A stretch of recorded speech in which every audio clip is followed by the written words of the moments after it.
He once again hoped that not would hold. He managed to get to his feet as soil and dust whirled around him.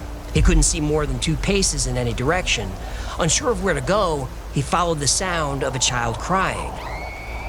But that child sounded so far, far away. Then, as if the sky gods had commanded it, the wind and rain stopped.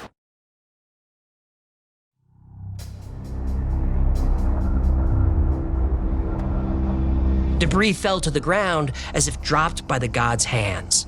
The earth stopped trembling, though he could still feel a rumble somewhere down deep. It could be the sound of hell itself. He saw a few stragglers wearing heavy packs on their way to the caves. Behind him, he heard a familiar sound, the sound of a river. But there were no rivers near the village. He turned around and saw that the sea had all but disappeared. Water was rushing away at a ferocious speed. But to where?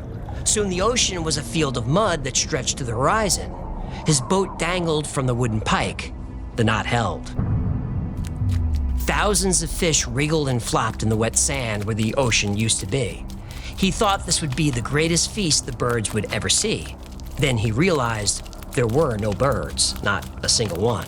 With the water gone, the only sound was that of fish flipping over and over again, slowly drowning in the air. The fisherman's eyes continued to the horizon. He saw a great white cloud stretch from one end of the world to the other. He stood silently in awe. Then he realized it wasn't a cloud, it was a mountain, and it was growing. But how could it be a mountain? It was a mountain of water, a wave. The biggest wave he'd ever seen. The biggest wave anyone had ever seen.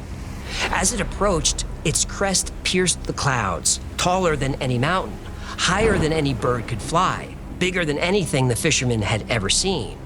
His father had taught him how to steady his boat when a big wave hits, but his father never mentioned a wave that touched the heavens. Soon, what little light seeped through the gloom was snuffed out by the shadow of the wall of water. The wave rushed ahead at great speed. The man thought that not even the finest, fastest horse could outrun it. Within seconds, the wall of water was all he could see. It was coming. The man sighed and settled his breath. He'd been born by the sea, and he would die by the sea. This would be a good death.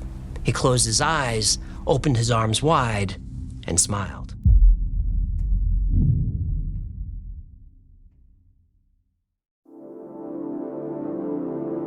In orbit, the Anunnaki watched the continents of the Earth sink beneath the ocean. Tiny islands, once the peaks of great mountains, appeared here and there, but there were too few for anyone to survive, for anything to survive. They knew the Great Flood was coming. Nibiru passes by the Earth every 3,600 years, but the distance varies. Sometimes Nibiru stays far outside the moon's orbit, and the effects on Earth are small. But sometimes, like this visit, Nibiru soared between the Earth and the moon at 40,000 miles per hour. The Anunnaki knew the Earth would be devastated. In the months prior, there was a lot of debate among the elder Anunnaki. Yeah, Anunnaki. At first, they decided to let humanity perish. Enlil said that humans served their purpose and now were nothing but a nuisance. A great flood was just what the Earth needed, a fresh start. But Enki had grown to love humans. Remember, he married a human woman. Enki offered Enlil and the other Anunnaki a compromise. The flood would come as planned, but one man and his family would be spared. Utnapishtim, a wise and good man. He and his wife and family would build a large boat. An ark. Yes, and on that boat, they would take the seeds of all living creatures. When the flood came, all life on Earth was destroyed, but Utnapishtim, his family, and the contents of his boat survived. Every day, Utnapishtim released birds to find land. One day, a raven did not return. He sailed in that direction.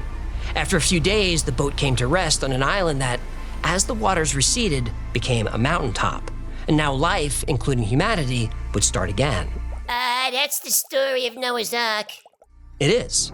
But this version is from the Epic of Gilgamesh, written at least 3,000 years earlier. And the story's probably much older than that.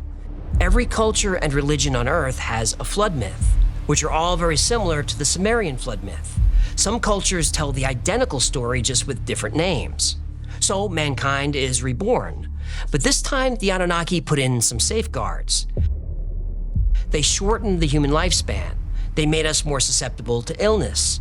They made childbirth dangerous for both mother and child. They would not let the human population get out of control. Bill Gates and the World Economic Forum would be proud. They would. You're gonna live in a pod and eat bugs, you know. I am not eating bugs. Worms are pretty good. I like sushi. Your jibe cuts me, sir. It cuts me to the quick. Soon, new settlements and villages emerged, but all of humanity's previous knowledge was lost to the sea. They were back to the Stone Age. Enki and even Enlil were impressed by the resilience of man and decided to visit the settlements. The Anunnaki descended from the heavens and rose from the seas to give people the gift of civilization. Humans are taught reading and writing, mathematics, astronomy, and even engineering. They're taught how to build great cities. And some believe the Anunnaki helped them build huge structures like pyramids and obelisks found in Egypt and South America. And those pyramids and obelisks were built for a specific purpose, by the way. Tesla might have figured it out, but that's another story. Tesla pyramid link below. The last time Nibiru passed by Earth was about 700 years ago. That time happens to coincide with the emergence of the Sumerian civilization, the first civilization on Earth. Or was it? Nibiru passes by Earth every 3,600 years. Sometimes Nibiru comes so close to the Earth that the planet is wiped clean. About 13,000 years ago, the end of the Younger Dryas, was the time of the Great Flood. This coincides with a time when Nibiru would be passing by. Some believe a meteor impact caused the flood. Others believe it was a major solar event. But what if it was Nibiru that caused the ice sheets to melt and flood the Earth? What if that's the exact story that we've heard today? The earliest Great Flood myth comes from ancient Sumer, about 7,000 years ago. However, tablets and tablets of Sumerian writing still exist, writing that fills books upon books. The Sumerians wrote down everything. They said the Great Flood story, which was told in the Epic of Gilgamesh, happened many years earlier. The dates work out. And if the Sumerians were right, there was a civilization on Earth before the flood, as many researchers like Graham Hancock claim. Now, that previous civilization didn't have advanced technology, but they certainly witnessed it.